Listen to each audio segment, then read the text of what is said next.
Hello everyone, welcome to कैडन IPL insight.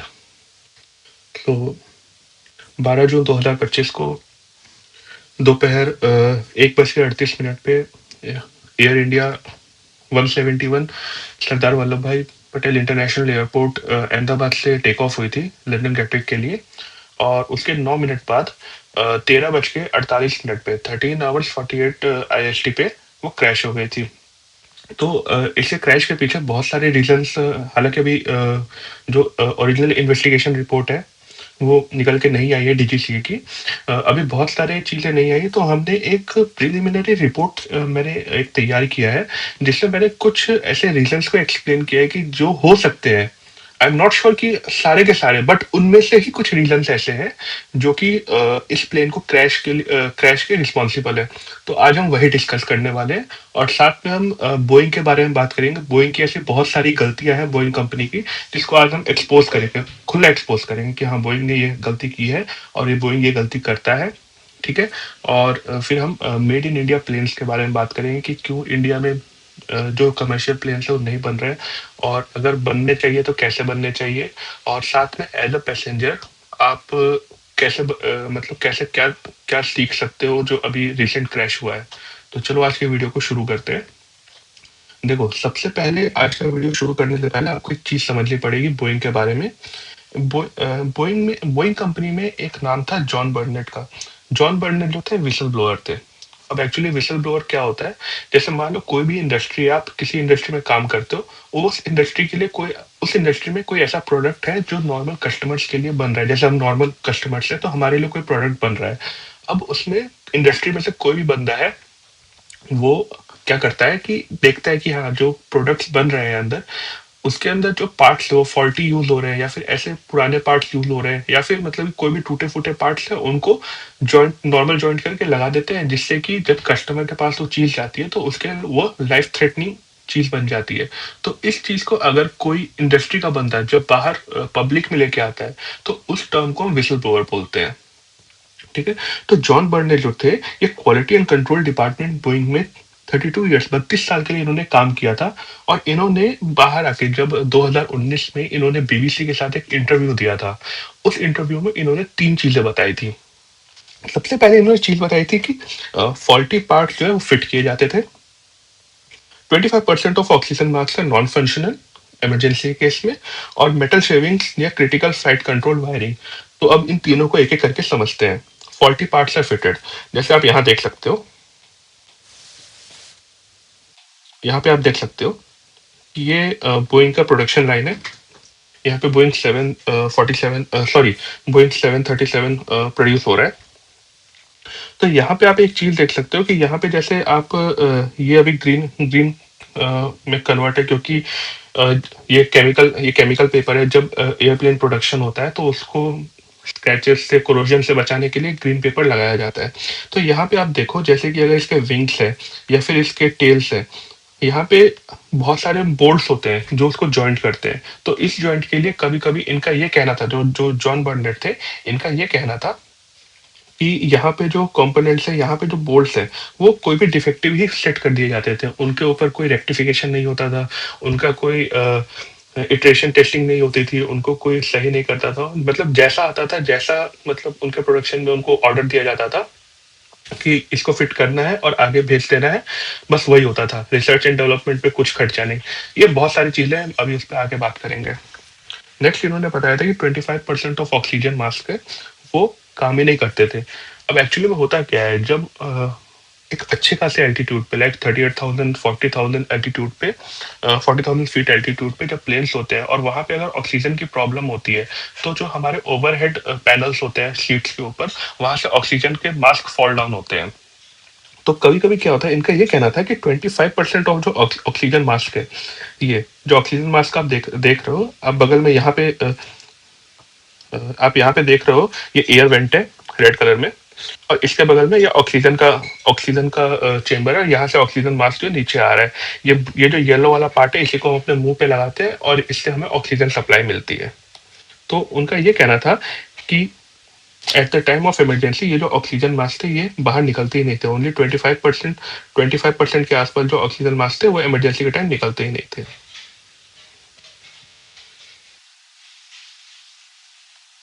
ये था, ठीक है।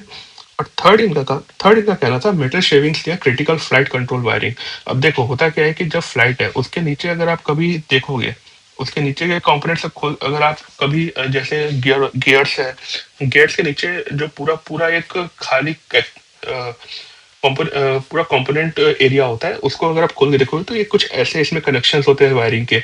इसमें आप जो ग्रीन वाले देख रहे हो, ठीक है, ये जो ग्रीन वाले ये पंप्स है, ये हाइड्रोलिक्स है, ठीक है। और ये जो वायरिंग्स देख रहे हो ये इलेक्ट्रिक वायरिंग्स है, इलेक्ट्रिक वायरिंग से।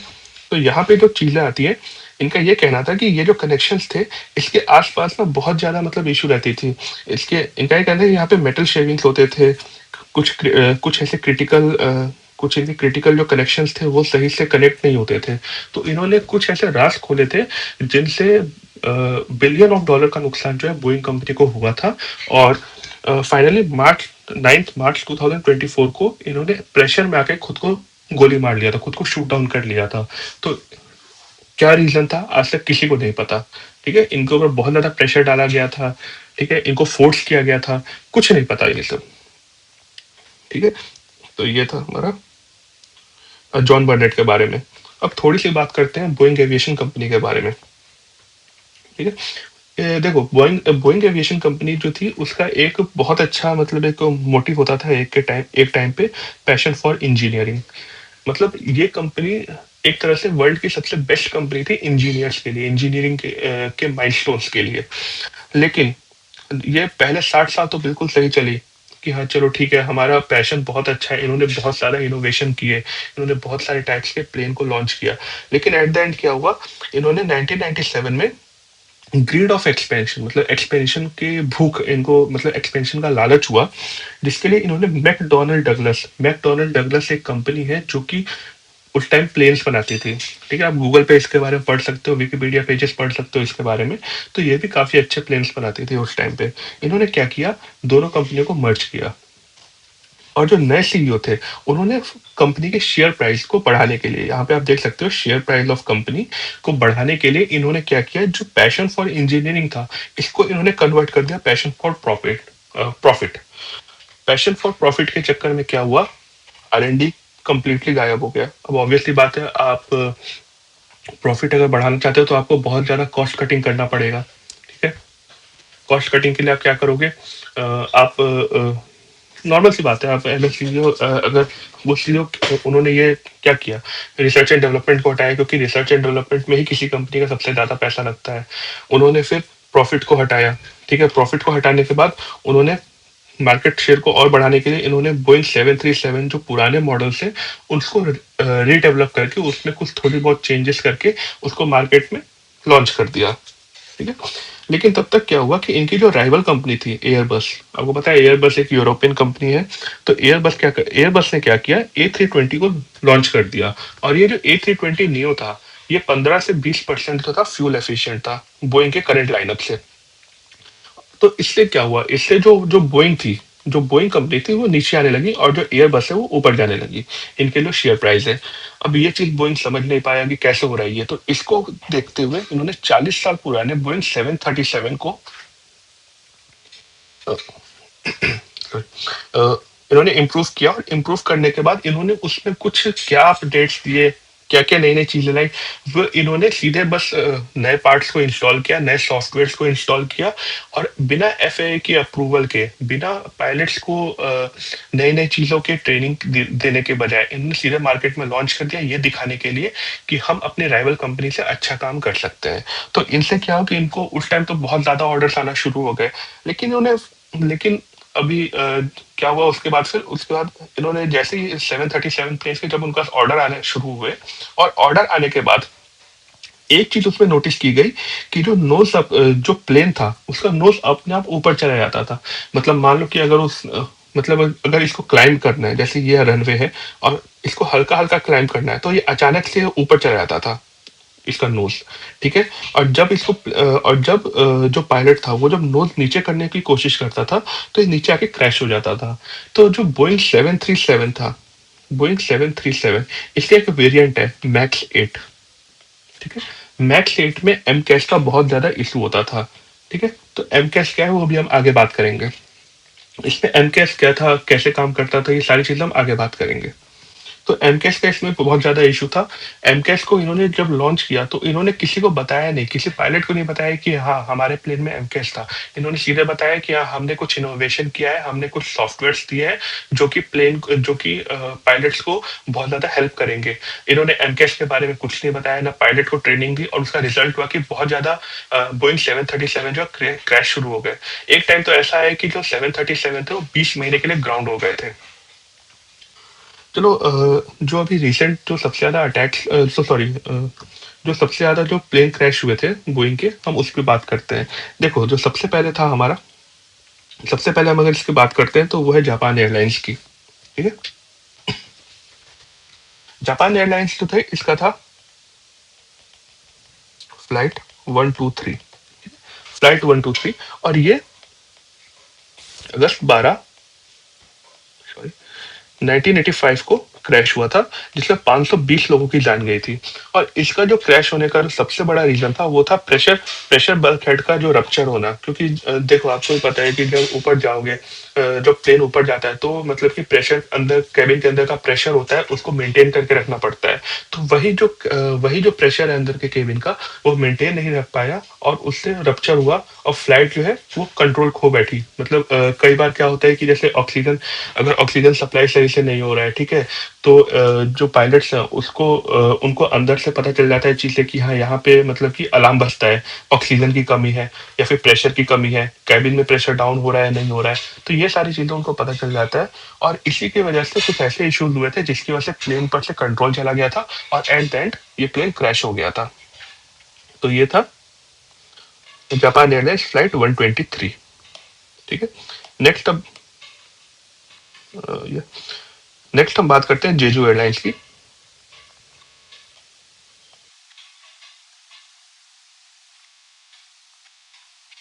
जो जेजू एयरलाइंस की, अगर हम इसकी बात करते हैं तो जेजू एयरलाइंस जो था को क्रैश, इसका जो फ्लाइट नंबर था वो था 7C2216। ठीक है। और ये जो क्रैश हुआ था, ये रिसेंट है, December 29, 2024 को ये क्रैश हुआ था। और इसका जो क्रैश होने का सबसे बड़ा रीजन था वो था लैंडिंग गियर के फेलियर का। अब देखो, यहाँ पे एक चीज नोट करना, ये प्लेन का नोज, जिस भी प्लेन का नोज ऐसे चल रहा हो, समझ जाना वो कौन सा है, 737 मैक्स 8। 737 मैक्स 8 को पहचानने का सबसे अच्छा तरीका है उसके नोज के डिजाइन को देखो, जो सबसे ज्यादा थोड़ा सा मतलब ऐसे सबसे ज्यादा शार्प होगा, वो 737 मैक्स 8 होगा। ठीक है। और यही सबसे बड़ा, सबसे ऐसा प्लेन था जिसने बोइंग की नाक में दम कर रखा था। मतलब कि सबसे ज्यादा क्रैश जो है इसी प्लेन की वजह से होते थे। तो जो जेजू एयर था, इसका जो क्रैश हुआ था, ये 29 दिसंबर 2024 को हुआ था। 179 लोग, 179 लोगों की इसमें डेथ हुई थी। और सबसे बड़ा इसमें रीजन था जो लैंडिंग गियर था वो फेल हुआ था, जिसकी वजह से क्या हुआ था कि प्लेन जो है स्किड करने लगा था। स्किड मतलब कि स्लिप करने लगा था। जैसे ये अगर रनवे है तो इसमें जो है लैंडिंग गियर खुले नहीं, जैसे ये प्लेन की बॉडी है, यहाँ पे लैंडिंग गियर है, और ये रनवे है।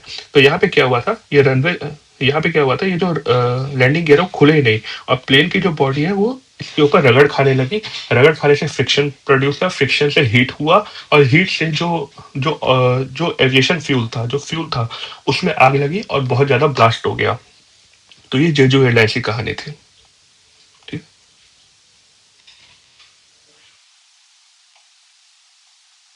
ये जेजू एयरलाइंस हो गया। अगला हम देखते हैं ईस्टर्न चाइना एयरलाइंस की कहानी देखते हैं। ईस्टर्न चाइना एयरलाइंस, ये भी देख सकते हो ये कौन सा प्लेन था, नोट देख के आप बता सकते हो ये कौन सा प्लेन था, बोइंग 737 मैक्स 8। ठीक है। इसका जो ये जो क्रैश हुआ था March 21, 2022 को ये क्रैश हुआ था। और इसमें 132 लोगों की जान गई थी। ठीक है। और इसमें जो सबसे बड़ा इशू हुआ था, ऑटो पायलट माल फंक्शन का हुआ था, और प्लेन जो है नोज डाइव करने लगा था। नोज डाइव मैंने आपको बताया, नोज डाइव क्यों होगा, एमकैश, क्योंकि एमकैश क्या करता था, नोज को जानबूझ के ऊपर कर देता था। और जब पायलट इसको नीचे करने की कोशिश करता था तो ये इतना नीचे हो जाता था कि प्लेन का डिसबैलेंस होता था और वो जमीन पे आके क्रैश हो जाता था। तो ये चाइना ईस्टर्न एयरलाइंस की कहानी हो गई। अब लास्ट यति एयरलाइंस की बात करते हैं। यति एयरलाइंस की बात करते हैं। यति एयरलाइंस का जो इसका जो फ्लाइट था वो था फ्लाइट 691, और ये जो इसमें 72 लोगों की डेथ हो गई थी। सॉरी मैं इसका डेट नहीं कंफर्म कर पाया, बट आप पढ़ सकते हो गूगल पे इसके बारे में। 691 फ्लाइट था, 72 लोगों की जान गई थी, और इसका तो बहुत सिंपल सा रीजन था कि ये टेरेन टेरेन की वजह से, मतलब जो पहाड़ी एरिया था उसकी वजह से ये क्रैश हुआ था। तो ये सारे कुछ इंपॉर्टेंट क्रैश थे जिसको आपको समझना होगा। ठीक है। और एक चीज मैं आपको और बता दूं कि जो यहाँ पे जो बोइंग थी, इसने जो एमकैश का जो एक्सीडेंट हुआ था, इसमें जो सबसे ज्यादा एमकैश में जो सबसे ज्यादा जब कहानी आती है कि हाँ एमकैश से सबसे ज्यादा किस प्लेन के बारे में अगर हमें याद आता है कि सबसे ज्यादा एक्सीडेंट हुआ था, तो इथियोपियन इथियोपियन एयरलाइंस की कहानी आप पढ़ सकते हो। इथियोपियन एयरलाइंस में जो क्रैश हुआ था वो बोइंग 737 मैक्स 8 था, और इसका एमकैश का ही इशू था। अब एमकैश क्या है, चलते हैं उस पर आगे, चीजों को देखते हैं। तो चलो, ये था ये आपने बेसिक बोइंग कंपनी के बारे में देख लिया, रिसेंट क्रैश देख लिए। अब आते हैं अपना मेन केस स्टडी जिसकी हम बात कर रहे थे। जून 12 2025 को 13:38 पे ये प्लेन जो है रनवे से रनवे पे गया टेक ऑफ करने के लिए, और 13:39 पे 13:39 पे 13:48 पे ये क्रैश हो गया, 9 मिनट के अंदर। ठीक है। और जो प्लेन था वो था हमारा बोइंग 737-8 ड्रीम लाइनर। ठीक है, बोइंग 737 ड्रीम लाइनर। देखो यहाँ पे क्या था, इसमें हम पहले कुछ चीजें डिस्कस कर लेते हैं। ये बोइंग का ऐसा प्लेन है जिसके अंदर एमकैश नहीं होता। ये फ्लाई बाय वायर टेक्नोलॉजी का यूज करता है। आ जाओ अब अपना मेन रिपोर्ट पे चलते हैं। यहाँ पे मैं हाईलाइट करके चीजें बताता हूँ। जून 12 2025 को 1339 पे क्रैश हुआ था, सॉरी 1339 पे टेक ऑफ हुआ था, 1348 पे क्रैश हुआ था। कोऑर्डिनेट्स जो है कोऑर्डिनेट्स आप यहाँ पे अहमदाबाद के देख सकते हो जहाँ से ये टेक ऑफ हुआ था। इसके जो अहमदाबाद से लंदन गेटवे की जो डिस्टेंस थी, रियल डिस्टेंस, वो थी 6827 किलोमीटर्स, और इसके लिए बोइंग 787 का ड्रीम लाइनर यूज हुआ था, जिसका ओवरऑल जो एम्प्टी वेट होता है, ओवरऑल एम्प्टी वेट OEW बोलते हैं इसको, वो 1,30,000 किलोग्राम के आसपास था। फ्यूल का वेट 45,856 kg। ये मैंने कैसे कैलकुलेट किया वो मैं आगे बताऊंगा। और हाँ, ये एक विंग का है। अगर आपको 2 का निकालना है तो इसको 2 से मल्टीप्लाई करना पड़ेगा। टोटल वेट जो था ये कुछ ऐसा था, इसमें इसको 2 से मल्टीप्लाई करेंगे प्लस इतना करेंगे तो टोटल वेट आ जाएगा। ठीक है, अब ये तो आप कर लोगे, वो तो कोई बड़ी चीज़ नहीं है, वो हर जगह इन्फॉर्मेशन मिल जाएगी। अब हम कुछ इंपॉर्टेंट कंसिडरेशंस देखते हैं जिसकी वजह से ये क्रैश हो सकता है। अब इसमें हम मेरे को जो सबसे ज़्यादा लगता है वो 11 पॉइंट्स लगते हैं।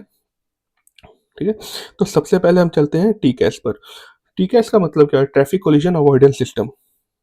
ठीक है, उससे पहले ये देख लो मैंने कैसे कैलकुलेट किया था, क्योंकि ऐसा तो है नहीं कि फ्यूल को जो है सीधे विंग्स में डाल देते। तुम्हें पता होगा आपको कि जैसे प्लेन है, प्लेन के जो विंग्स होते हैं फ्यूल को इसके अंदर भरा जाता है। ठीक है, तो इतना ज़्यादा भी नहीं भर देना है कि हाँ जो प्लेन है वो हैवी हो जाए और टेक ऑफ ही ना कर पाए। ठीक है, और इतना कम भी नहीं भरना है कि मिड एयर ही फ्यूल खत्म हो जाए। तो इसमें जो ग्राउंड ऑपरेशंस है उसके लिए कितना फ्यूल यूज़ होता है। ठीक है, यहाँ पे देख सकते हो केजी में कितना है, लीटर्स में कितना है। क्रूज के लिए सबसे ज़्यादा यूज़ होता है, ये देखो CR, ये क्रूज रेट के लिए सबसे ज़्यादा फ्यूल यूज़ होता है। ठीक है, फिर रिजर्व के लिए अलग 15%, जो टोटल होता है उसका 15% रिजर्व में यूज़ किया जाता है। तो इससे जो हमारा एक एस्टिमेट निकल के आया वो 57,346 लीटर जो है एक एक विंग में था। ठीक है, अगर तुम्हें टोटल निकालना है तो इसको 2 से अगर हम मल्टीप्लाई करेंगे तो ये अराउंड हमें 1,15,000 लीटर के आसपास आएगा। ठीक है, और अगर इसको हम थोड़ा सा और इम्प्रूव करें, क्योंकि इसमें 1,15,000 है, तो इसमें फिर हम 15% अगर और जोड़ते हैं तो अराउंड 1,25,000 लीटर, 1,25,000 लीटर के आसपास एविएशन फ्यूल इसमें था। ठीक है? तो चलो अब इसमें हम एक-एक करके सारी चीज़ें देखते हैं। सबसे पहले हम देखते हैं टीकैश। टीकैश का सिंपल सा मतलब है ट्रैफिक कोलिजन अवॉइडेंस सिस्टम। अब देखो होता क्या है,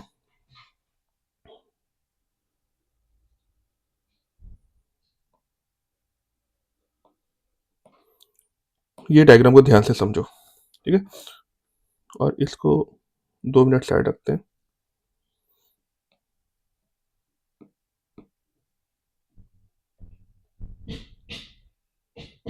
ये मान लो कि कोई भी प्लेन है, ठीक है? ये 38,000 फीट पे उड़ रहा है, ठीक? एक दूसरा प्लेन है, ऐसे मानो एक प्लेन है वो 38,000 फीट पे उड़ रहा है, ये दूसरा प्लेन है, ये भी 38,000 फीट पे क्रूज कर रहा है, ठीक है? तो क्या होगा, एक टाइम पे ऐसा आएगा, ये प्लेन ए है, प्लेन बी है, ठीक है? तो और टीकैस क्या करता है कि जैसे मान लो ये दोनों प्लेन जो है, ये आपस में मतलब कि जैसे ये एक दूसरे के रडार की रेंज में आएंगे, अब इनके रडार्स कहाँ होते हैं टीकैस के, तो ये देखो यहाँ पे जैसे तुम्हें जैसे आपको यहाँ पे रेड पार्ट दिख रहा होगा, वैसे यहाँ पे दो हम्प जैसे दिख रहे होंगे प्लेन के ऊपर, यही है टीकैस का रडार। सेम ऊपर भी होता है, सेम नीचे भी होता है, बॉडी के दोनों साइड लगे होते हैं। वो ऊपर 9800 फीट तक टेस्ट करते हैं, जो इसकी ऊपर की रेंज है वो 9800 फीट है, और जो नीचे की रेंज है वो है 10,000 फीट तक की। तो ये 10,000 फीट तक नीचे और 8,000 फीट, सॉरी 9,800 फीट ऊपर तक स्कैन करते हैं। और अगर कोई भी प्लेन है तो cockpit in the traffic traffic traffic ऐसा सिग्नल आता है, जिससे कि समझ जाते हैं कि हमारे आसपास कोई प्लेन है, और टीकैस उससे कम्युनिकेट करके चीज़ों को सेटल करता है। कैसे सेटल करता है वो समझते हैं। मैं बता रहा था जैसे दो प्लेन्स है, एक वो 38,000 फीट पे उड़ रहा है, दूसरा प्लेन भी 38,000 फीट पे उड़ रहा है, और ये सेम लाइन पे है, ये अगर सेम लाइन पे है, ठीक है? तो तुम यहाँ पे देख सकते हो, आप यहाँ देख सकते हो कि यहाँ पे देखो ये 05 लिखा है, 05 इंटू हजार, 5,000 फीट, ये हमेशा इंटू 1000 पे लेके चलना है। यहाँ पे कोलिजन कोलिजन थ्रेट आ रहा है, कोलिजन थ्रेट इसलिए क्योंकि इसके 5,000 फीट की दूरी पर एक प्लेन इसी के एल्टीट्यूड पे चल रहा है, ठीक है? पोटेंशियल थ्रेट 5,000 फीट पे, ठीक है? तो ये सारी चीज़ें जो है यहाँ पे स्क्रीन में शो हो जाती है। तो टीकैस यहाँ पे क्या करता है, वो दो जैसे ही वो जैसे दोनों टीकैस आपस में कॉन्टैक्ट में आते हैं, तो वो आपस में कैलकुलेट करके एक प्लेन को बोलते हैं कि आप 2,000 फीट ऊपर जाओ, और एक प्लेन को बोलते हैं आप 2,000 फीट नीचे जाओ। अब ऐसा बिल्कुल नहीं हो सकता है कि टीकैस दोनों को बोले कि आप 1,000 जाओ, आप भी 1,000 ऊपर जाओ। अगर वो एक को 1,000 ऊपर बोल रहा है, तो दूसरे को 2,000 नीचे बोलेगा। तो मान लो कि अगर टीकैस जो प्लेन ए है उसके टीकैस ने उसको बोला कि आप 40,000 फीट पे जाओ, तो पहला प्लेन है वो 40,000 फीट पे चला गया, और इसने दूसरे वाले को बोला आप 36,000 फीट पे आ जाओ। तो दोनों के बीच में 4,000 फीट का डिफरेंस हो गया, आराम से जा सकते हैं, कोई कोलिजन नहीं होगा। तो यहाँ पे जो ऐसे नो थ्रेट है ना, यहाँ पे नो थ्रेट वैसा शो हो जाएगा, ठीक है? प्रॉक्सिमेट क्या होता है, प्रॉक्सिमेट जो सबसे पास में होता है, और वो एक सेफ डिस्टेंस पे होता है। कोलिजन थ्रेड को रेड में शो करता है, पोटेंशियल को येलो में शो करता है, और नो थ्रेड को ग्रीन में शो करता है, व्हाइट का सिंबल और ग्रीन में लिखा हुआ नो थ्रेड। तो ये था basically TCAS, traffic collision avoidance system, ठीक है? अब यहाँ पे देखो फेलियर ऑफ टीकैस तो पॉसिबल नहीं है, क्योंकि टीकैस कब काम आता है, जब हवा में होता है, ठीक है? तो हमारा जो हमारी पहली थ्योरी थी कि टीकैस की वजह से अगर क्रैश हुआ होगा, तो ये पॉसिबल ही नहीं है, क्योंकि टीकैस मिड एयर में काम आता है, और प्लेन हमारा मिड एयर तो क्या 625 फीट ही ऊपर था, 190 मीटर ही ऊपर गया था। नेक्स्ट आता है एमकैस। एमकैस होता है मैन्युवर कैरेक्टरिस्टिक ऑगमेंटेड सिस्टम, ठीक है? इसमें ये देखो ये क्या होता था, ये बोइंग की सबसे बड़ी गलती है, और इस चीज़ पे हमें बोइंग को क्रिटिसाइज करना ही पड़ेगा। इसमें क्या होता था कि जैसे प्लेन उड़ रहा है, सॉरी,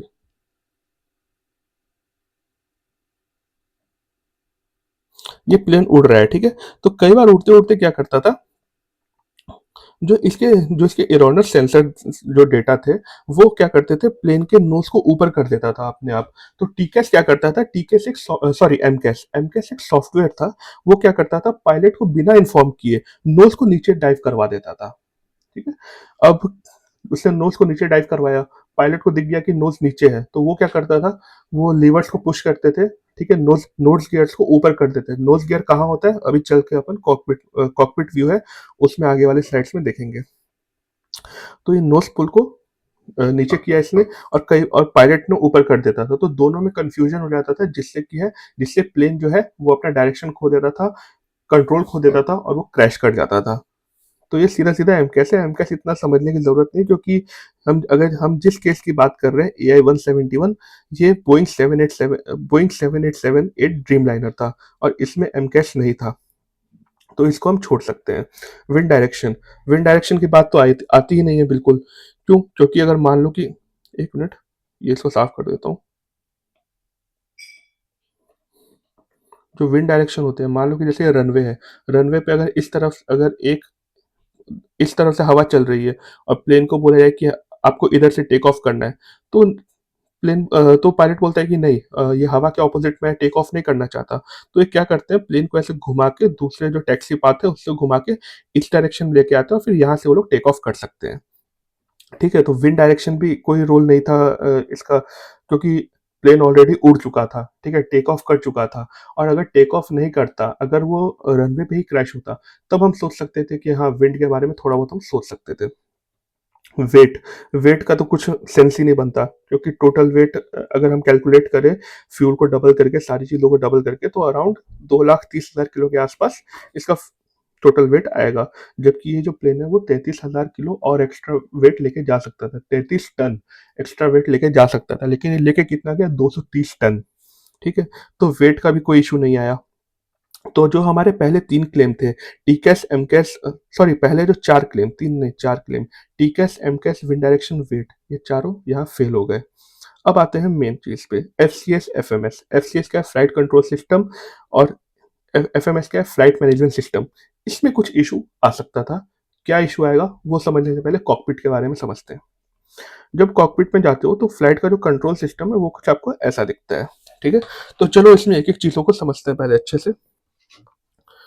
ऊपर से शुरू करते हैं। इसको इसको अपर डेक कंट्रोल भी बोलते हैं शॉर्ट में। यहाँ पे देखो, यहाँ पे एक नंबर दिख रहा होगा 39,000, तो ये है एल्टीट्यूड कंट्रोलर। ठीक है, जो मैनुअल बुक्स हैं, जो इसकी ऑफिशियल बुक्स हैं, वहाँ पे लेबलिंग कुछ और होगा, मैं कुछ और बता रहा हूँ, क्योंकि मैं ऐसे लैंग्वेज में बता रहा हूँ कि आपको अच्छे से समझ में आ जाए कि कौन सी चीज़ कहाँ पर होती है कॉकपिट के अंदर। यहाँ पे ये एल्टीट्यूड मीटर, यहाँ पे 33,000 आप देख रहे हो। ठीक है, तो यहाँ पे जो नीचे नॉब देख रहे हो, ये जो नॉब देख रहे हो, इसी को रोटेट करके जो एल्टीट्यूड है उसको सेट किया जाता है, और इससे ऑटो पायलट को पता चलता है कि जो एल्टीट्यूड है उसको जिसको रीसेट किया गया है, और अब हमें जो एल्टीट्यूड इसमें सेट है उस पे जाना है। ठीक है, उसके उसके बगल में एयर प्रेशर देख सकते हो आप। ठीक है, यहाँ पे 0.63 ऐसा लिखा हुआ है, तो यहाँ पे एयर प्रेशर आप देख सकते हो। ठीक है, यहाँ पर आप बाकी चीज़ें देख सकते हो, यहाँ पे एयर प्रेशर हो गया, यहाँ पे जो केबिन प्रेशर है वो सारी चीज़ें यहाँ पे देख सकते हो।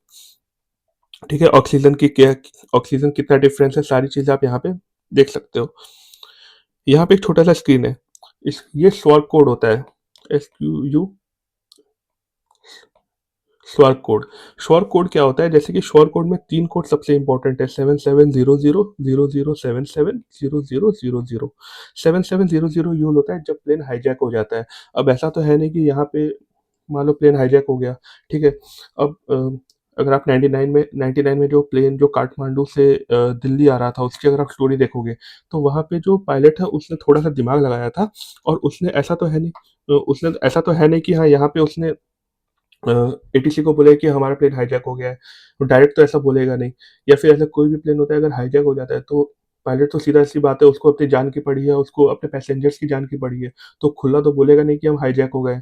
तो यहाँ पे वो क्या करता है, वो सबसे नज़र बचाते बचाते यहाँ पे कोड डाल देता है, 7700। तो जो प्लेन किसी भी ATC से कनेक्ट होता है, उसके सिस्टम में शो हो जाता है कि इस XYZ प्लेन से 7700 कोड आ चुकी है, मतलब ये प्लेन हाईजैक हो चुका है, और फिर उसके ऊपर अच्छे से निगरानी रखी जाती है और उसके ऊपर काम किया जाता है। तो ये वहाँ पे शोर कोड का डिस्प्ले है यहाँ पे। ठीक है, यहाँ पे आप बाकी इंजन के कंट्रोल, सॉरी, इंजन, यहाँ पे इलेक्ट्रिसिटी के कंट्रोल देख सकते हो। ये एक साइड के, ये दूसरे साइड के। अब एक चीज़ नोटिस करना है, ये बिल्कुल मिरर इमेज है, जो चीज़ यहाँ पर वो चीज़ यहाँ पर, क्योंकि ये दोनों पायलट्स के लिए अपना पर्सनल है। आते हैं यहाँ पे देखो, ये आपको दिख रहा होगा, ये अल्टीमीटर है। अल्टीमीटर मतलब कि कितना एल्टीट्यूड है, वो सारी चीज़ें यहाँ पे दिख रही हैं। इस चीज़ को ध्यान से देखो, इमेज भले ही क्लियर नहीं है लेकिन चीज़ें समझ सकते हो। यहाँ पे जो तुम ऐसे 3 ब्लॉक देख रहे हो, जो आप ऐसे 3 ब्लॉक देख रहे हो, यहाँ पे ये है इंजन 1, ये है इंजन 2 और ये है एपीयू। एपीयू क्या है? एपीयू है ऑक्सिलरी पावर यूनिट। प्लेन के पीछे एक छोटा सा कोन जैसा आपने निकलता हुआ देखा होगा एलेरॉन्स के नीचे, सॉरी एलेरॉन्स के पीछे, और टेल विंड के जो टेल विंग है उसके नीचे। तो एपीयू का काम क्या होता है कि इसमें बैटरीज होते हैं जो कि जमीन पर रहते हुए प्लेन को एनर्जी सप्लाई करते हैं। कई बार प्लेन अगर जमीन पे है, या फिर जमीन पे तो हम उसको अर्थिंग दे देते हैं, प्लेन को अर्थिंग से कनेक्ट कर देते हैं। ठीक है, अर्थ में जो पावर सप्लाई हो रहा है वहां से जो अपने एयरपोर्ट्स है उसमें अर्थ के अंदर अंडरग्राउंड वायरिंग होती है, वहां से प्लेन्स को कनेक्ट कर देते हैं।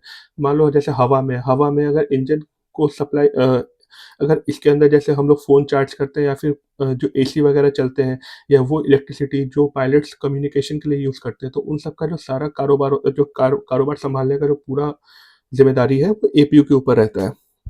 ठीक है? तो ये पूरा एपीयू डिस्प्ले हो गया। यहाँ पे देखो, जो लेफ्ट में है वो इंजन 1 है, राइट में इंजन 2 है, नीचे एपीयू है। ठीक है? और यहाँ पे ये इंजन के प्रेशर्स को दिखाता है। ठीक है, जो 171 एयर इंडिया 171 है, वो जब क्रैश हुआ होगा तो यहाँ पे जरूर कुछ ना कुछ शो हुआ होगा, कि यहीं पे कुछ ना कुछ एरर हमें शो हुआ होगा, जो कि पायलट्स ने बाकी चीज़ों को कंट्रोल करने के चक्कर में यहाँ पे ध्यान नहीं दिया। ठीक है, ये है वेदर पैनल। ठीक है, वेदर पैनल में क्या होता है, देखो यहाँ पे मैप दिख रहा होगा, यहाँ पे प्लान दिख रहा होगा। ठीक है, मैप में वो उनको सारा मैप दिखता है, जैसे कि जीपीएस पे हम जीपीएस होता है।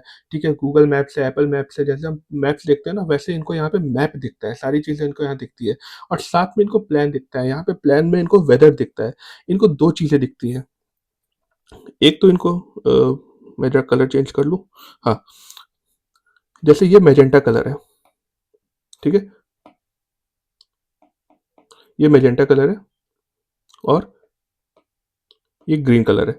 इनको ऐसे दो चीज़ें दिखती हैं, दो कलर्स दिखते हैं और दोनों का कॉम्बिनेशन दिखता है, ऐसा नहीं कि अलग-अलग दिखता है। तो यहाँ पे क्या है, जब प्लेन उड़ रहा होता है और इनको जो ग्रीन कलर दिखता है, इनको ग्रीन कलर में पता चल जाता है कि हाँ भाई, यहाँ पे वेदर साफ है, हम इस डायरेक्शन में ले सकते हैं। और जहाँ पे उनको मैजेंटा कलर दिखता है तो समझ जाते हैं कि यहाँ से हमें नहीं जाना है, टर्बुलेंस हमें बहुत ज़्यादा हो सकता है, या फिर हमारा स्ट्रक्चरल फेलियर भी हो सकता है प्लेन का। इसको ऐसे समझो, जैसे कि ये स्क्रीन है। ठीक है? अ, अगर ये प्लेन यहाँ से आ रहा है और इसको अगर स्क्रीन में अगर इसको यहाँ पे ग्रीन दिखा, तो ये यहाँ से निकल जाएगा। लेकिन अगर इसको यहाँ पे मैजेंटा दिखा, तो ये क्या, इसको यहाँ पे मैजेंटा कलर दिख गया। ग्रीन है तो सीधा सीधा चला जाएगा, मैजेंटा है तो क्या करेगा, प्लेन को ऐसे घुमा के लेके जाएंगे। जो पायलट्स होते हैं वो प्लेन को ऐसे घुमा लेते हैं। तो यहाँ पे जो है ये वेदर फोरकास्टिंग के लिए यूज होता है। और फिर सेम चीज यहाँ पे अल्टीमीटर है, हाइट एल्टीट्यूड है। यहाँ पे देखो, यहाँ पे कितना एल्टीट्यूड है वो यहाँ पे देख सकते हैं, जैसे कि 39,000 फीट से 40,000 फीट है, सारी चीजें यहाँ पे देख सकते हैं। अब आते हैं थोड़ा सा नीचे। नीचे ना यहाँ पे देखो, ये इसको एफएमएस बोलते हैं। इसको ये एफएमएस है, फ्लाइट मैनेजमेंट सिस्टम। और इसके बगल में यहाँ पे ये लोड, यहाँ पे इंजन में कहाँ पे कितना लोड है। ठीक है, इंजन में सारी चीज़ों के कनेक्शंस बिल्कुल सही है नहीं है, वो यहाँ पे दिख जाता है। और ये दोनों स्क्रीन सबसे इंपॉर्टेंट है, एक ये स्क्रीन और एक ये स्क्रीन। इसको हम बोलते हैं पर्फ पेजिंग। ठीक है, और इसको हम फ्लाइट मैनेजमेंट सिस्टम का मेन स्क्रीन भी बोलते हैं। पर्फ इसमें एक ऑप्शन होता है। ठीक है, जब आप इसको ध्यान से देखोगे तो पर्फ यहाँ पे कोई बटन होगा। ठीक है, तो यहाँ पे क्या होता है कि इसके अंदर हमें डिटेल्स, कोऑर्डिनेट, सारी चीज़ें हमें डालनी होती है। जो पायलट्स होते हैं वो प्लेन को उड़ाने से पहले, प्लेन को पैसेंजर्स को लेके जाने से पहले, जो टेक ऑफ करते हैं उड़ाने से पहले, यहाँ पे सारे कोऑर्डिनेट्स यहाँ पे डाल देते हैं। एक एग्जांपल देता हूँ। मान लो कि आपकी एक फ्लाइट है दिल्ली से पटना को जानी है। ठीक है, तो ऐसा तो है नहीं कि हाँ, कि प्लेन सीधे दिल्ली से उड़ा और सीधे पटना में जाके लैंड हो गया। उसको दिल्ली की एटीसी से वो बात करेगा जाने के टाइम, पटना के एटीसी में उसको परमिशन चाहिए। ठीक है? इसके बीच में बहुत सारी जगह है, ऐसा तो है नहीं कि हाँ, इसके बीच में कुछ है ही नहीं, ठीक है? बहुत सारे शहर है इसके अंदर, इसके बीच में। अब मान लो एक सिटी पकड़ते हैं लखनऊ, ठीक है? अब लखनऊ का वेदर कैसा है? लखनऊ में बारिश हो रही है, ठीक है? हेल स्टॉर्म है, ठीक है? लखनऊ में बहुत ज़्यादा तेज़ हवा चल रही है जिससे टर्बुलेंस हो सकता है। तो उसकी चीज़ों को उस चीज़ों को जानने के लिए यहाँ पे लखनऊ के जो एटीसी होते हैं, इनसे बात करना बहुत ज़्यादा ज़रूरी होता है, ताकि इनको आगे का रास्ता क्लियर हो सके, ठीक है? तो इसके लिए क्या करते हैं, जो यहाँ पे स्क्रीन्स है, यहाँ पे लखनऊ एटीसी का कोड डाल देते हैं। ठीक है? यहाँ पे लखनऊ एटीसी का कोड डाल देते हैं जिससे प्लेन का जो ऑटो पायलट है, वो जैसे ही उस रीजन में आता है, उस रीजन में आने के बाद जो है अब उसको पता कैसे चलेगा, जो प्लेन है उसको पता कैसे चलेगा कि लखनऊ एटीसी आ चुका है। तो उसके लिए क्या करते हैं हम लोग, वेवलेंथ का यूज़ करते हैं, ठीक है? जो एटीसी होते हैं, रडार्स होते हैं, वो एक एक फ्रीक्वेंसी पे सारी चीज़ों को जनरेट करते हैं। उस फ्रीक्वेंसी पे जाने के बाद जैसे उस फ्रीक्वेंसी पे प्लेन आता है तो वो समझ आता है कि हाँ, ये लखनऊ एटीसी का है और वो यहाँ पे शो कर देता है। और अगर उसको कुछ बात करना है तो आप बोलोगे वो बात कैसे करेगा? यहाँ पे तो कोई फ़ोन नहीं दिख रहा। नहीं, वो फ़ोन से बात नहीं करते। जब भी आप कॉकपिट के अंदर जाओगे तो जो जो पायलट की सीट होती है उसके बगल में देखना एक छोटा-सा स्टिक होता है, जॉयस्टिक होता है, ठीक है? तो जॉयस्टिक जो होता है ना उसके ऊपर ऐसे गोल-सा मतलब एक सर्कल होता है और यहाँ पे एक बटन होता है रेड कलर का। तो वो रेड कलर के बटन को जब प्रेस करता है और प्रेस करके अपना फ्लाइट बताता है। जैसे कि अगर फ्लाइट जैसे मैं एग्ज़ाम्पल लूँ कि 171 तो नहीं, हम दूसरा एग्ज़ाम्पल जैसे flight air India 121 AI 121 calling, वो अगर ऐसे बोलते हैं तो फिर जो एटीसी है वो समझ जाता है। फिर वो बोलता है air India 121 what is your question, आपका क्वेश्चन क्या है? और फिर वो फिर अपनी चीज़ों को डिस्कस करते हैं कि वेदर कैसा है, या फिर अगर मान लो कि अगर बहुत ज़्यादा इमरजेंसी है, प्लेन में अगर जैसे मान लो 180 लोग बैठे हैं, किसी की हेल्थ की बहुत ज़्यादा इश्यू हो गई है, तो वो यहाँ पे तो वो यहाँ पे लैंड कर सकते हैं। तो ये सारी चीज़ें बेसिकली है कि मतलब कॉकपिट में कैसे होता है, ये थ्रॉटलिंग के लिए ये थ्रॉटल के लिए यूज़ होता है, ठीक है? सॉरी, मैंने गलत मार्क कर दिया।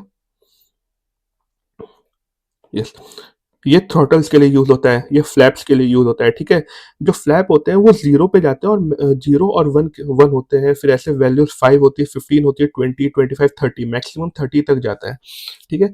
अब देखो यहाँ पे जो हमारा फ्लैप है ना, उसका बहुत बड़ा रोल था एयर इंडिया 171 के क्रैश में भी, तो हम इसके ऊपर भी बात करेंगे। आप नॉर्मली बस इतना समझो कि कोई भी जो फ्लैप होता है, अगर फ्लैप 0 पर है,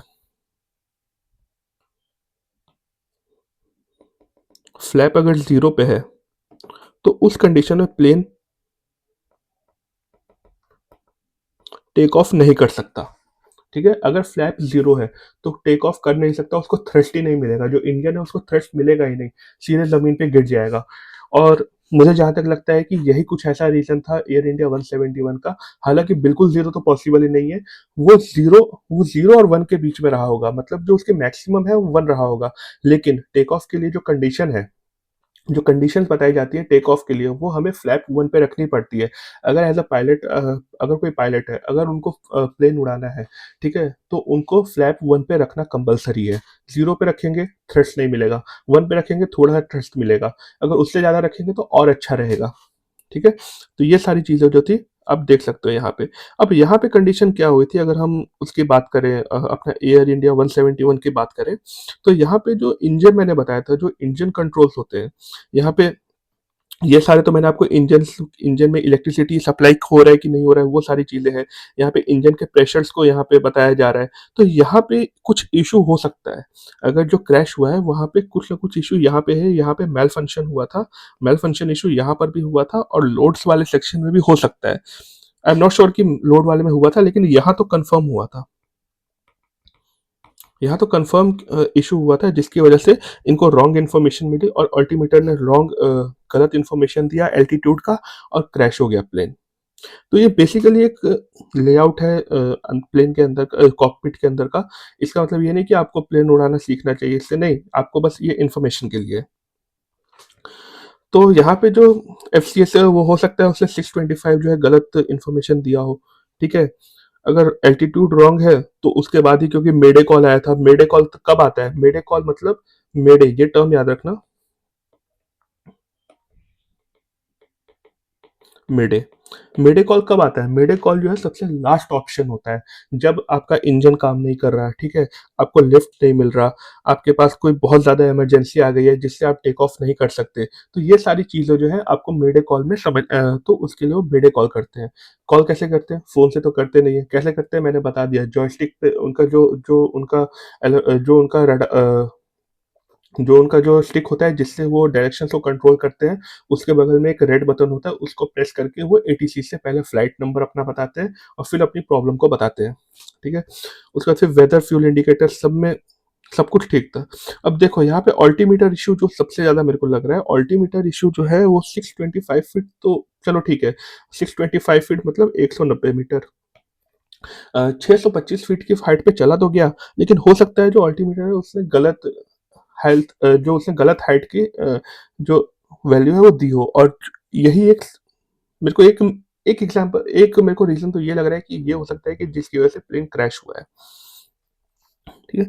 इसको भी और आगे बात करेंगे। नेक्स्ट है हाइड्रोलिक इशू। हाइड्रोलिक इशू भी हम नहीं बोल सकते। अब हाइड्रोलिक इशू क्यों? क्योंकि मान लो कि जब प्लेन टेक ऑफ करता है, आपने एक वायरल वीडियो में देखा होगा कि प्लेन तो है वो 625 फीट पे चला गया है, लेकिन उसके जो ये गियर्स थे, जो लैंडिंग गियर्स थे, वो इंटरैक्ट ही नहीं हुआ, मतलब वो बॉडी के अंदर गए नहीं। जो फ्यूसलाज होता है एक्चुअली में होता क्या है, 500 फीट। 500 फीट होने के बाद जो है जो लैंडिंग गियर्स है उनको बॉडी के अंदर कर दिया जाता है, जिससे कि ड्रैग कम से कम हो, जो यहाँ पे हवा है वो कम से कम लगे और ये प्लेन अच्छे से क्लाइंब कर सके। तो यहाँ पे 625 फीट पे भी जो था लैंडिंग गियर हमें बाहर ही देखने को मिल रहा था। तो और ये क्यों हुआ? हो सकता है कि हाइड्रोलिक इशू हो। अब ये भी तो हो सकता है, देखो यहाँ पर ये स्क्रीन्स देखो, यहाँ पे जब भी कोई प्लेन के अंदर इशू होता है तो यहाँ पे या फिर जो इनके वार्निंग्स होते हैं, ठीक है? यहाँ पर हो गया, कहीं न कहीं पे या तो यहाँ पे शो करेगा या तो यहाँ पे शो करेगा। इनको वार्निंग दिख जाती है, कोई भी पायलट है, उसको अगर कोई भी वार्निंग है तो यहाँ पे उनको शो हो जाता है कि हाँ, फ्लाइट के अंदर ये वार्निंग है और इसको जल्दी से जल्दी सही करो। तो यहाँ पे इन्होंने क्या किया होगा कि हाइड्रोलिक जो एयर इंडिया 171 है, इन्होंने क्या किया होगा, जब टेक ऑफ किया होगा तो और इसके अंदर कुछ पहले ही ऐसे कुछ इश्यूज आ गए थे और उसके बाद इन्होंने हाइड्रोलिक इशू पे ध्यान ही नहीं दिया। अंदर अलार्म भी बजा होगा लेकिन फिर इनके पास उतना टाइम ही नहीं बचा होगा। ठीक है, आप यहाँ पे देख सकते हो। जो आप एक चीज़ नोटिस करना है, जो वायरल वीडियो है यहाँ पे जब प्लेन है तो उसके नीचे ना, जैसे ये लैंडिंग गियर है उसके पीछे ना कुछ ब्लैक सा बाहर निकला हुआ है। यहाँ की हालाँकि जो क्लियर वीडियो वो कहीं से नहीं मिल पाया है, क्योंकि ये जो वीडियो था ये मॉनिटर के कैमरा से रिकॉर्ड किया गया था। जो भी बातें निकल के आ रही है उससे तो यही निकल के आ रहा है कि मॉनिटर के कैमरा से ये रिकॉर्ड हुआ था। तो यहाँ पे RAT, RAM air turbine. RAM air turbine क्या होता है? जो प्लेन के पीछे ना एक ऐसे टरबाइन होता है, ये बाहर निकल के ना ये घूमने लगता है, तो इससे जो एनर्जी है वो प्रोड्यूस होती है। तो ये एनर्जी जो है ये ये क्या करता है, इतनी जोर से घूमता है जिससे इलेक्ट्रिसिटी प्रोड्यूस हो, पावर प्रोड्यूस हो, और जो थोड़े बहुत नेसेसरी टास्क है उसको, मतलब कि उसको करने के लिए, जैसे कि प्लेन के अंदर जो सबसे बेसिक टास्क है उसको करने के लिए यहाँ से एनर्जी सप्लाई कर सकते हैं। तो रैम एयर टरबाइन जो बाहर निकलता है वो तभी निकलता है जब दोनों इंजन फेल हो जाए। अब रैम एयर टरबाइन चलो ठीक है बाहर निकल गया, इसके दोनों इंजन फेल हो गए, इंजन से कंट्रोल खो गया, तो यहाँ पे क्या हुआ कि ये जो प्लेन है वो स्टॉल कंडीशन में आ गया। स्टॉल कंडीशन समझो। अब जैसे मान लो ये रनवे है, सॉरी एग्जांपल देता हूँ, ये ग्राउंड प्लेन है, यहाँ पे आप खड़े हो, आपने यहाँ से बॉल को फेंका, ठीक है? तो आपने बॉल को कुछ ऐसे फेंका, हम नॉर्मली बॉल कैसे फेंकते हैं, यहाँ से हमने फेंका और ये कुछ ऐसे डायरेक्शन को कवर करके यहाँ पे गिरता है, ठीक है? तो ये मतलब कि फ्लाइट टाइम इसको हम बोलते हैं, आपने पढ़ा होगा फिजिक्स में कि इसको फ्लाइट टाइम हम बोलते हैं, जो इतना एरिया होता है, ठीक है? लेकिन एक और कंडीशन होता है कि आपने जो बॉल है उसको ऐसे फेंका और वो जैसे ऐसे नीचे आके गिर गया, आपने सीधा ऐसे ऊपर की तरफ फेंक दिया और जो बॉल है वो नीचे आके गिर गया। तो इसमें जो बॉल जो है वो अनस्टेबल हुआ बिल्कुल और ऐसे एकदम नीचे आके गिर गया ज़मीन पे, तो इसी को हम बोलते हैं स्टॉल कंडीशन। स्टॉल कंडीशन कब होता है? स्टॉल कंडीशन के लिए सबसे मेन चीज़ क्या होती है, जो प्लेन का नोज़ होता है वो ऊपर की तरफ रह जाए और प्लेन जो है नीचे की तरफ गिरने लगे। उसके ऐसे समझो दोनों इंजन काम नहीं कर रहे, ठीक है? इंजन ने काम करना बंद कर दिया। प्लेन का नोज है वो ऊपर की तरफ रह गया, ठीक है। तो आगे जाके क्या है, वो प्लेन बिल्कुल नीचे जमीन पे एक पत्थर की तरह गिर जाएगा। वायरल वीडियो में भी देख सकते हो, जो वीडियो जो आ रही थी निकल के, ये उसी वीडियो का स्क्रीनशॉट है। तो वहां पे क्या था कि जो प्लेन था वो बिल्कुल जमीन पे गिर गया। तो वो स्टॉल का ही कंडीशन है, उसके अलावा कुछ हो ही नहीं सकता। क्योंकि अगर हम बोलते हैं कि बर्ड स्ट्राइक, अगर बर्ड स्ट्राइक हुआ भी था, पहली चीज 625 फीट पे बहुत कम चांस है, मतलब अगर क्या बोले, rare of the rarest chance है कि हाँ बर्ड स्ट्राइक हुआ होगा। अगर बर्ड स्ट्राइक होता तो नीचे कितने टाइम हमें इंजन से ब्लैक स्मोक निकलने को दिखता, लेकिन हमें ब्लैक स्मोक भी नहीं दिख रहा था।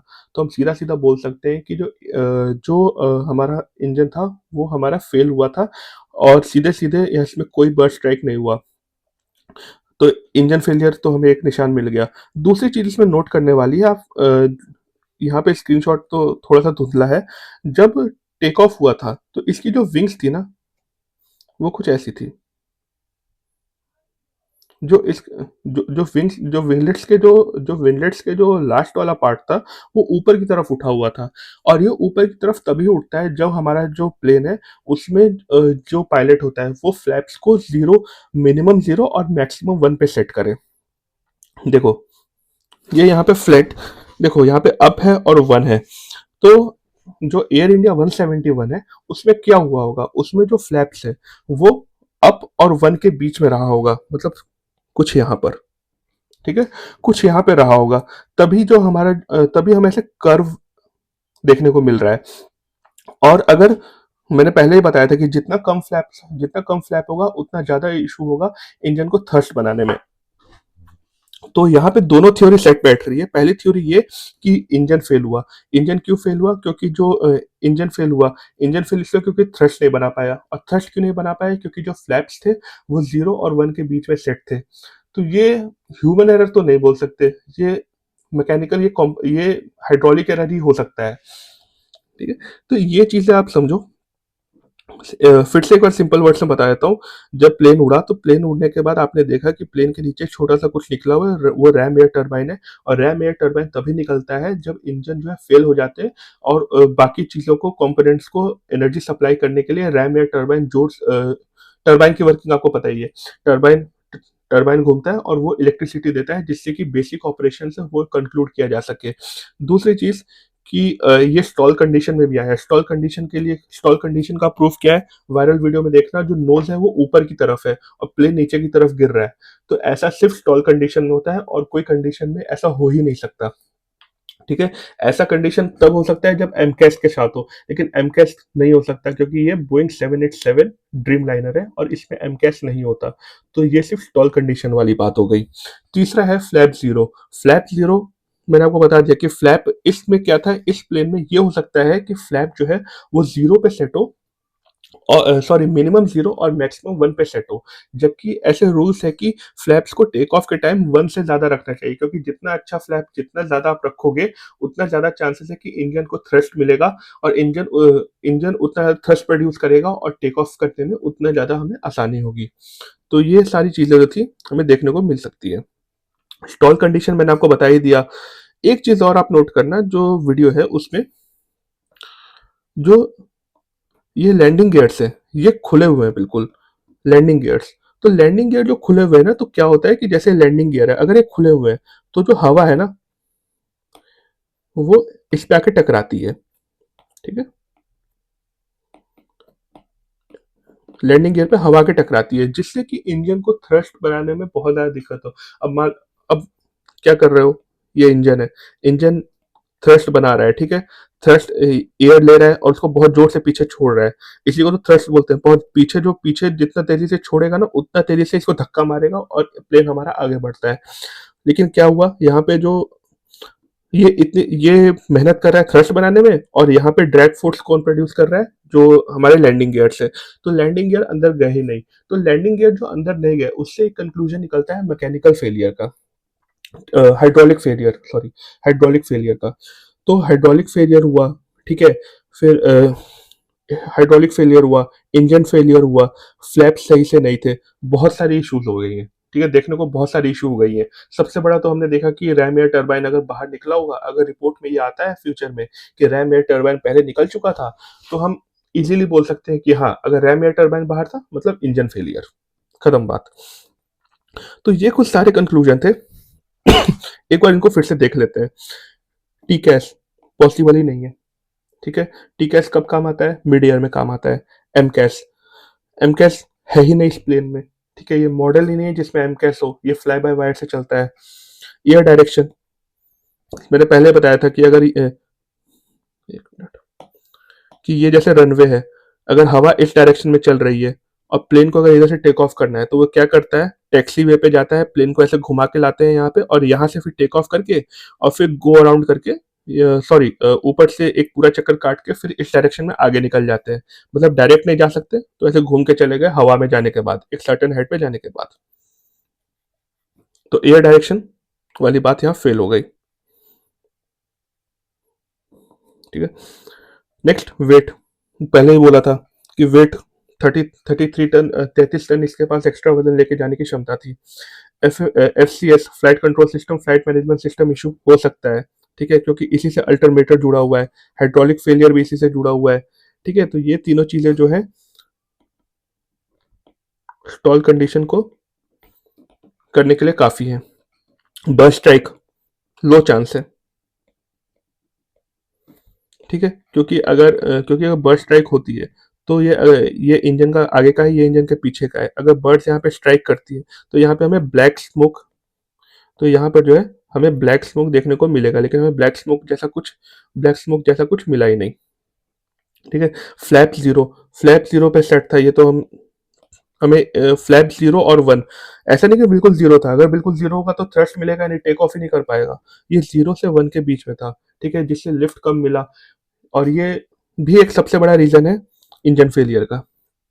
क्योंकि अगर फ्लैप जीरो है, ठीक है, थ्रस्ट नहीं मिल पा रहा है, अब इंजन भी कितना एनर्जी प्रोड्यूस कर पाए, तो ये भी एक फेलियर हो सकता है। या फिर ये हो सकता है कि हाँ, इंजन पहले से ही कुछ इशू था, मतलब टेक ऑफ के टाइम ही इंजन में कुछ इशू आ गया था, जिसकी वजह से जो फ्लैप्स था वो जीरो के बाद वन पे गया ही नहीं, और अगर गया नहीं तो अंदर अलार्म बजा होगा और पायलट्स ने इस पे ध्यान नहीं दिया, क्योंकि वहां पे और पचासों तरह की चीजें थी जो इनको देखना था, तो इस पे ध्यान नहीं गया होगा, ठीक है। इंजन फेलियर तो मैंने बता ही दिया आपको, ठीक है। तो ये सारी कुछ चीजें थी जो कि एक बहुत अच्छी पॉसिबिलिटी बनाती है प्लेन को इसके क्रैश होने की, जो पॉसिबिलिटीज के चांसेस है।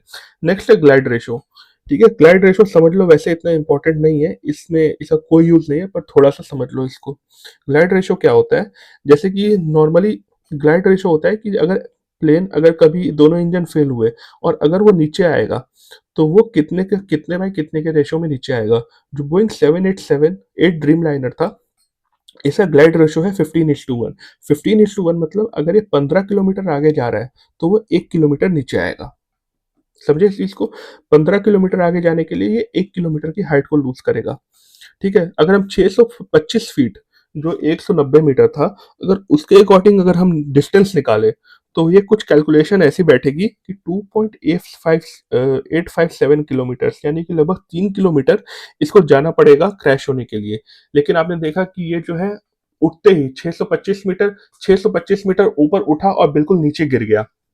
तो ग्लाइड रेशो का कोई कॉन्सेप्ट ही नहीं बैठता है यहाँ पे, ठीक है। ये बिल्कुल बाहर की चीज है, ठीक है। ये दिमाग में आना ही सबसे बड़ी बेवकूफ़ी है कि हाँ, ग्लाइड रेशो की वजह से प्लेन क्रैश हुआ होगा। अगर ग्लाइड रेशो अगर ऐसा होता, अगर इंजन फेल होता, तो ये 3 किलोमीटर आगे जाके क्रैश होता, ठीक है। इसको थोड़ा सा ऐसे समझते हैं, लॉजिकली समझते हैं। ये एयर इंडिया 171 है, ये नीचे की तरफ आ रहा था, ठीक है। ये 1 यूनिट है। रनवे, ये रनवे से बिल्कुल सही निकला, ठीक है। क्रैश जोन इसका ये था जो कि 3 किलोमीटर का होना चाहिए, लेकिन ये क्या हुआ, ये रनवे के एंड में ही आके थोड़ा सा ऊपर गया और फिर सीधे नीचे स्टॉल हो गया, पत्थर की तरह जमीन पे गिर गया, ठीक है। तो यहाँ पे तो एक ग्लाइड रेशो का कोई काम ही नहीं बैठता। अब आते हैं इस पे अपने मेन चीज पे।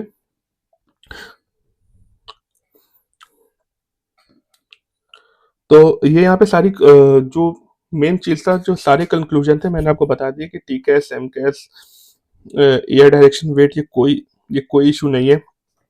FCS, FMS, altimeter, hydraulic failure, ये सबसे बड़े रीजन है स्टॉल कंडीशन में डालने के। बर्स्ट स्ट्राइक पॉसिबल नहीं है, लेकिन हाँ, थोड़ा बहुत हम मान के चलते हैं। अगर मान के चलते हैं तो फिर वो ब्लैक स्मोक क्यों नहीं दिखा, इसलिए बर्स्ट ट्रैक भी यहाँ पे हम 99% मत ही मान के चलो, ठीक है। फ्लैप जीरो साफ साफ दिख रहा था इमेज पे, ठीक है। और इंजन फेलियर, ये सारे जो कंक्लूजन थे उसमें एंड में हुआ इंजन फेलियर, और इंजन फेलियर की वजह से प्लेन जमीन पे गिर पड़ा स्टॉल होके। तो ये सारी कुछ चीजें थी जो एयर इंडिया 171 के क्रैश की कारण बनी। अब हम अगर नॉर्मली बात करें कि ये सारी चीजें तो हो गई, ठीक है। बहुत सारे लोगों ने जान अपने गंवा दी, टोटल 242 लोगों की जान गई, जिसमें कि 232 यात्री थे, 10 क्रू मेंबर थे और 2 हमारे पायलट्स थे, जिनको अच्छा खासा एक्सपीरियंस था। एक को 8500 आवर्स का था, और एक था उनको 1100 आवर्स का एक्सपीरियंस था, ठीक है। तो इनको बहुत ज़्यादा एक्सपीरियंस था, पायलट्स ने भी अपनी पूरी मेहनत की। आप ये भी देख सकते हो कि जो वीडियो था उसमें नोज ऊपर था, मतलब कि इन्होंने एंड टाइम तक, जो पायलट था हमारे, उन्होंने लास्ट टाइम तक बहुत ज़्यादा मेहनत की, बहुत ज़्यादा अपने जो इनके एक्सपीरियंस थे उसको यूज़ किया, ताकि प्लेन को हम थोड़ा सा ऊपर उठा के रख सके। लेकिन प्लेन जो है वो स्टॉल कंडीशन में चला गया इंजन फेलियर की वजह से, जिससे कि वो एट द एंड जमीन पे आके क्रैश हुआ। और फिर जो पायलट्स ने जो मतलब कुछ नहीं कर सकते थे, उनके पास कोई ऑप्शन ही नहीं था, ठीक है। अब देखो यहाँ से हमें कुछ नई चीजें सीख मिलती है कि हमें यहाँ पे कुछ चीज़ें सीख मिलती हैं कि हमें क्या-क्या करनी चाहिए। जैसे अगर इंडिया में बहुत सारे वैसे प्लेन क्रैशेस होते हैं, इनसे बचने के लिए हमें क्या करना चाहिए? तो यहाँ पे बहुत सारी चीज़ें हैं। अब ऐसा नहीं कि मैं हवा में बातें करूँगा, मैं जो एट द पॉइंट बात करता हूँ। यहाँ पे सबसे पहले है कि हमें अपना खुद का पैसेंजर जेट अब डेवलप करने की बहुत ज़्यादा ज़रूरत है, ठीक है?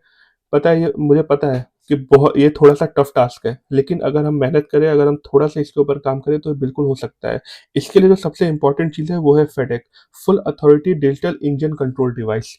ये होता है एक इंजन का ब्रेन, जो जेट इंजन हो गया या फिर मतलब कि जो प्लेन का इंजन हो गया, ये उसका ब्रेन होता है। यही कैलकुलेट करता है कि कितना फ्यूल अंदर जाएगा, ठीक है? कितना थ्रस्ट बनेगा, तो कहाँ पे मतलब कि कितने फ्यूल की ज़रूरत पड़ेगी, ठीक है? कितना लिफ्ट पे हमें कितना मतलब कि पावर सप्लाई निकलेगा, तो उसको कैसे कंट्रोल करना है, ये फेडेक का सारा काम होता है। एक तरह से ये जो जेट इंजन है या फिर जो प्लेन इंजन है उसका ब्रेन है, ठीक है। अभी जो रिसेंट आप देख रहे हो कावेरी इंजन के लिए फेडेक की ही बात हो रही है, क्योंकि इंडिया खुद का फेडेक सिस्टम नहीं बना सकता। बिल्कुल बना सकता है, लेकिन अभी बना नहीं पाया है, ठीक है। अगर हमारे कोडर्स अगर अच्छे से मेहनत करें, क्योंकि ये सिर्फ इसमें सिर्फ कोडिंग ही है, इसमें कोई मैकेनिकल डिजाइनिंग नहीं है, कोई इलेक्ट्रिकल डिजाइनिंग नहीं है। इलेक्ट्रिकल डिजाइनिंग बहुत कम है, जो इसमें सबसे मेन है कोडिंग करना, क्योंकि इसमें हमें सारी चीजें डालनी पड़ेंगी कि हाँ कहाँ पे कितना फ्यूल यूज होगा, अगर इतना हाइट पे है, इतना फ्यूल यूज हो रहा है, तो उसको कैसे कंट्रोल करना है, ठीक है। ये सारी चीजें फेडेक के अंदर आती हैं। तो हमें फेडेक को डेवलप करने की बहुत ज़्यादा ज़रूरत है। अगर जिस दिन हमने फेडेक डेवलप कर लिया, उस दिन हम इंजन को अच्छे से बना पाएँगे, और अगर हमने इंजन बना लिया तो बाकी बाकी प्लेन बनाना कोई बड़ी बात नहीं है, ठीक है? तो एक्चुअली है क्या कि फेडेक्स जो है वो 3-4 कंट्रीज़ के पास ही है। America, France, America, France, China, इन 3 कंट्री के पास इनके पास फेडेक की टेक्नोलॉजी है। लेकिन ये सब क्या है, जो अपने दोस्त कंट्रीज़ हैं उनको तो देते ही नहीं है, इंडिया को तो देने की दूर की बात है। ठीक है? जो अपने आस-पास जो इनके जो मित्र देश हैं, इनको तो ये देते ही नहीं है फेडेक की टेक्नोलॉजी, बाकी देश को देना तो दूर की बात है। यहाँ पे दूसरी चीज़ आप देख सकते हो कि हम एज़ अ पैसेंजर हमें भी थोड़ा सतर्क रहना चाहिए कि हमें भी एयरबस और बोइंग में डिफ़रेंस देना चाहिए। अब देखो एक्चुअली में होता है कि अगर हम एयरबस की बात करें, तो एयरबस में जो है वो कंप्यूटर प्लस पर्सन दोनों मिलके प्लेन उड़ाते हैं, ठीक है? अगर मैं पायलट हूँ, अगर मैं बोइंग अगर उड़ा रहा हूँ, ठीक है? अगर बोइंग 320 न्यू चला रहा हूँ, तो उसमें अगर मैंने इसको बोला कि तुम ऑल्टीट्यूड 38,000 पे क्लाइंब करो, लेकिन इसने देखा कि नहीं, 38,000 पे क्लाइंब करने पे सिस्टम में कुछ इश्यू आ सकता है। तो यहाँ पे वो एक वार्निंग देगा पायलट को कि भाई ये अगर ये इश्यू आ सकता है, तो थोड़ा-सा अपने कमांड को, तो जो आपने कमांड दिया है उसको थोड़ा-सा रिव्यू करो और उसको सही करो, ठीक है? तो इसमें क्या है, जो एयरबस में वो कंप्यूटर और पायलट वो दोनों मिलके प्लेन उड़ाते हैं, ठीक है? बोइंग में क्या होता है, बोइंग में जो पायलट है वो कंप्यूटर को जो कमांड देता है, ठीक है? उसको वो अपने हिसाब से एडिट कर लेता है और इन्फॉर्म भी नहीं करता। अब मान लो कि अगर कोई बोइंग का प्लेन उड़ा रहा है, ठीक है? बोइंग 747 उड़ा रहा है, ठीक है? तो उसमें क्या करता है कि अगर मान लो कमांड देता है, तो कमांड देने के बाद कंप्यूटर जो है, उसको अगर वो कमांड सही लगता है, तो वो एक्सेप्ट कर लेता है। अगर उसको कुछ गड़बड़ लगता है, तो वो बिना बताए, बिना रिव्यू दिए, बिना मतलब कि रिजल्ट को दिए, वार्निंग को दिए, वो कमांड को एडिट कर देता है और प्लेन को उड़ने के लिए छोड़ देता है। तो इसमें एक्सीडेंट के बहुत ज़्यादा चांसेस है। तो एज़ अ पैसेंजर हमें भी ध्यान रखना चाहिए कि हम जो है हम जो है मतलब चीज़ों को समझें और जो बोइंग के ऊपर ध्यान जब हम टिकट बुक करते हैं, तो हमें बोइंग और एयरबस दोनों ऑप्शन दिख रहे होते हैं, तो हम एयरबस को ज़्यादा प्रेफ़र करें। तो ये सारी चीज़ें जो है आपको ध्यान में रखनी पड़ेंगी। अब मैं बता रहा था make in India plane passenger plane के बारे में। तो इंडिया में जो है मेक इन इंडिया के तहत जो हमारे एचएएल है, ठीक है? हिंदुस्तान एरोनॉटिक्स लिमिटेड, उन्होंने एक डॉर्नियर डॉर्नियर प्लेन बनाया है, ठीक है? डॉर्नियर जो है कोस्ट लाइन गार्ड का प्लेन है और ये अभी 20 जो जो कोस्ट गार्ड के जो हमारे हैं उनको बैठा सकता है और ये सिर्फ़ सर्विलेंस प्लेन है, ठीक है? ये सर्विलेंस प्लेन है। यहाँ पे आप देख सकते हो इसके वायर्स जो है ऐसे पीछे के विंग्स के ऐसे जुड़े हुए हैं। यहाँ पे आप देख सकते हो ध्यान से, ठीक है? इसमें इंजन जो है वो बाहर की कंट्रीज़ से ऑब्वियसली आया है क्योंकि हमारे इंजन में फेडेक है नहीं, तो ये सारी चीज़ें आप देख सकते हो। हाँ, ये डिज़ाइन पूरा इंडिया में हुआ है, असेंबली इसकी पूरी इंडिया में हुई है, प्रोडक्शन में इसके सारे पार्ट्स जो हैं वो इंडिया में बने हैं, ठीक है? और ये कोई हेवी इंजन है नहीं, ये छोटा-सा इंजन है, ठीक है? तो ये कोई बहुत बड़ा इंजन नहीं है, जो हम नॉर्मली बात करते हैं एयरबस ए320, एयरबस ए340, ठीक है? या फिर बोइंग 747, ठीक है? इनकी हम बात करते हैं तो ये इसके इंजन से ये बहुत छोटी-सी चीज़ है। ठीक है? तो इससे हमें थोड़ा-सा सीखना चाहिए क्योंकि अभी आप चाइना की बात करते हैं, ठीक है? तो चाइना ने जो खुद का मतलब कि चाइना की अगर पैसेंजर प्लेन की बात करें, तो उसने क्या किया है, कॉमेक C919 खुद का बनाया है, ठीक है? मैं इमेज डाल दूँगा और देख लेना।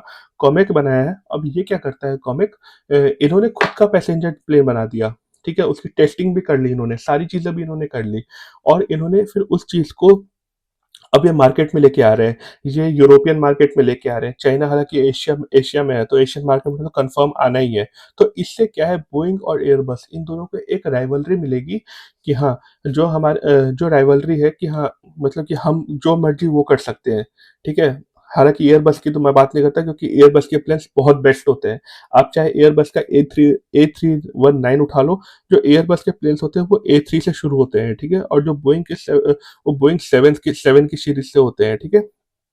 बोइंग 747, 737, 727, ठीक है? 717, ठीक है? बोइंग ए से शुरू होता है, A3 हो सकता है, A2 हो सकता है, ठीक है? जैसे A320, A220, A320 नियो, ठीक है? A380 जो इसका सबसे बड़ा प्लेन है।